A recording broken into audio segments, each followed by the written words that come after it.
Kamu sudah mau berangkat haji, tapi belum tahu urutan rangkaian ibadah haji? Di video ini, saya akan menjelaskan tentang rangkaian ibadah haji dari rumah hingga sampai ke rumah. Ibadah haji merupakan salah satu sarana melakukan komunikasi antara seorang hamba dengan Kholiknya. Ibadah ini pertama kali disyariatkan pada tahun ke-6 Hijriah. Oleh karena itu, ada beberapa urutan dalam rangkaian ibadah haji, dan mari kita simak beberapa urutannya. Yang pertama, dari rumah.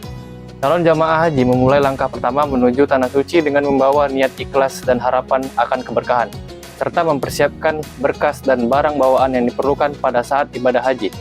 Kemudian yang kedua, setelah meninggalkan rumah, jamaah menuju embarkasi haji di wilayah masing-masing.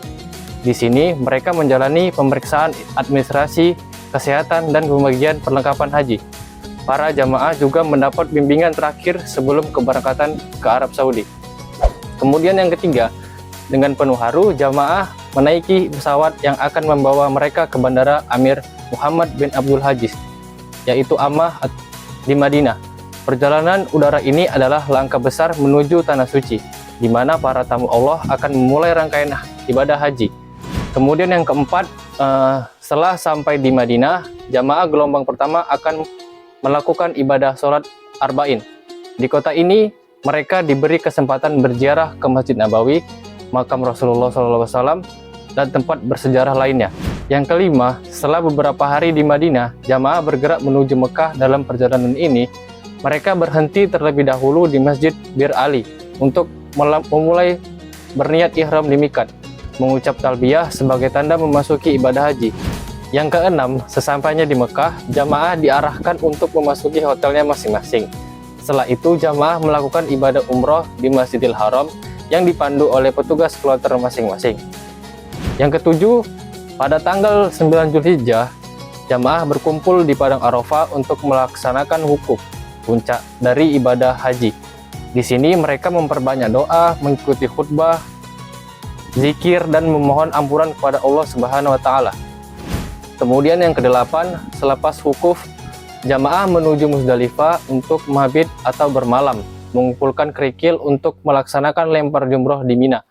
Selama di Mina, jamaah juga melontar jumroh Aqobah, menyembelih hewan kurban sebagai simbol ketaatan kepada Allah Subhanahu wa Ta'ala. Yang kesembilan, setelah lempar jumroh Aqobah, maka jamaah haji berhak melakukan tahallul awal atau mencukur rambut, dan kemudian setelah selesai tahallul, jamaah haji bergerak menuju ke Mekah. Kemudian yang ke-10 rangkaian ini, setibanya di Mekah, jamaah kembali untuk melaksanakan tawaf ifadah, sa'i, dan kemudian tahallul kedua yang menjadi salah satu rukun haji. Yang ke-11, setelah menyelesaikan tahallul kedua, jamaah kembali ke Mina untuk mabit bermalam beberapa hari. Jamaah melakukan lontar jumroh Pulau Aqobah selama 3 hari, yaitu di hari Tasyrik, tepatnya pada tanggal 11, 12, sampai 13 Zulhijjah. Setelah itu, jamaah kembali ke Mekah. Kemudian yang ke-12, setibanya di Mekah, jamaah melakukan tawaf wada, adalah tawaf perpisahan.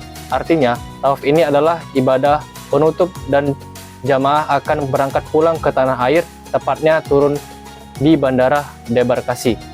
Kemudian yang terakhir ke-13, setibanya di tanah air, jamaah disambut keluarga dengan sukacita. Perjalanan panjang ini menjadi bukti ketaatan kepada Allah Subhanahu wa Ta'ala, dan setibanya di tanah air ini adalah bukti telah menyelesaikan rangkaian ibadah haji dengan penuh keimanan. Dan itulah rangkaian ibadah haji yang bisa saya sampaikan. Wassalamualaikum warahmatullahi wabarakatuh.